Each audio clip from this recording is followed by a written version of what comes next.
Hello নমস্কার বন্ধুরা, আশা করি আপনারা ভালো আছেন। আজ আমি রেসিপি নিয়ে এসেছি মশলা ছাড়া বা অল্প মাছে অসাধারণ একটা রেসিপি করেছি।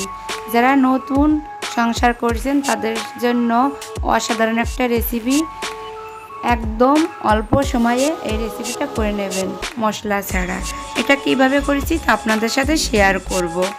প্রথমে মাছ ভেজে নেব। এখানে আছে কই মাছটা লাল লাল করে ভেজে নিতে হবে। এই যে কই মাছটা ভেজে এক পাশে সরিয়ে আর এক পাশে ভেজে নেব ইলিশ মাছটা কিন্তু ছোট করে কেটে নিয়েছি। আমি আগেই বলে নিয়েছি অল্প মাছে দিয়ে অসাধারণ রান্না হবে, এটা আপনাদের ভালো লাগবে। কই মাছটা এখন তুলে নেব, ওপাশে রেখে দিয়েছিলাম, ভাজি হয়ে গেছে। এই যে এখন কই মাছটা তুলে নিতে হবে। কই মাছটা কিন্তু সুন্দর করে ভেজে নিতে হবে, লাল লাল করে। আর এখন ইলিশ মাছটা ভেজে নেব। সবাই জানেন ইলিশ মাছ কিন্তু বেশি ভাজা লাগে না, অল্প ভাজলেই হয়ে যাবে। ইলিশ মাছটাও ভাজি হয়ে গেছে, এগুলো এখন তুলে নিতে হবে।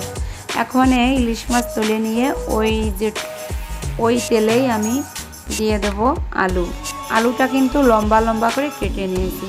আর আলুটা ভেজে নেব। স্বাদ মতন লবণ আর পরিমাণ মতন হলুদ দিয়ে আলুটা সুন্দর লাল লাল করে ভেজে নিতে হবে। আলুটা কিন্তু অনেক সুন্দর করে ভেজে নিতে হবে। ভেজে নেওয়ার পরে কিন্তু ঝোল দিতে হবে। এই যে সুন্দর করে আলুটা কিন্তু ভেজে নিচ্ছি। আলুটা কিন্তু ভাজি হয়ে গেছে। এখন দিয়ে দেব জলটা একটু কিন্তু বেশিই দেব।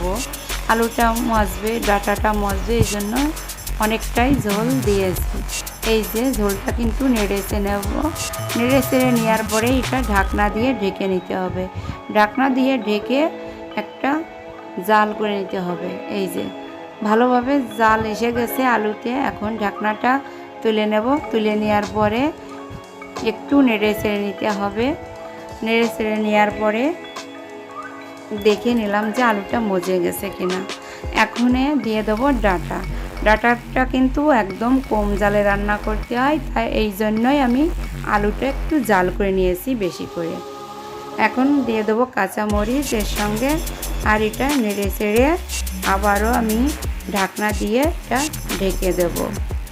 ঢেকে দেওয়ার পরে আরও কিছুক্ষণ জাল করতে হবে। এই যে জাল করে নিয়েছি, বেশ অনেকটাই। আলু মজে গেছে, ডাঁটাও মজে গেছে। আর একটু নেড়ে চেড়ে নেব।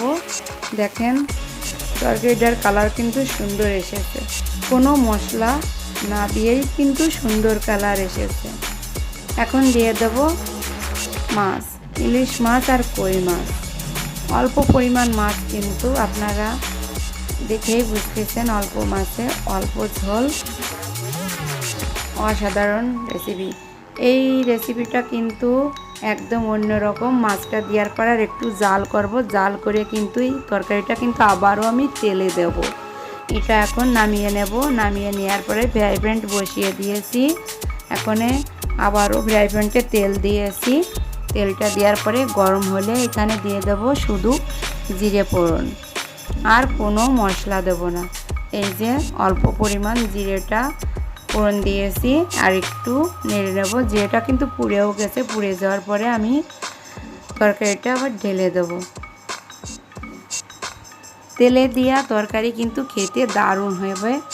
এভাবেই আপনারা রেসিপিটা রান্না করে দেখবেন, অসাধারণ লাগবে। এই যে দেখেন তেলে দেওয়ার পরে নেড়ে চেড়ে আর একটু জাল করে নিতে হবে। জাল করে নেওয়ার পরে এটা নামিয়ে নিতে হবে।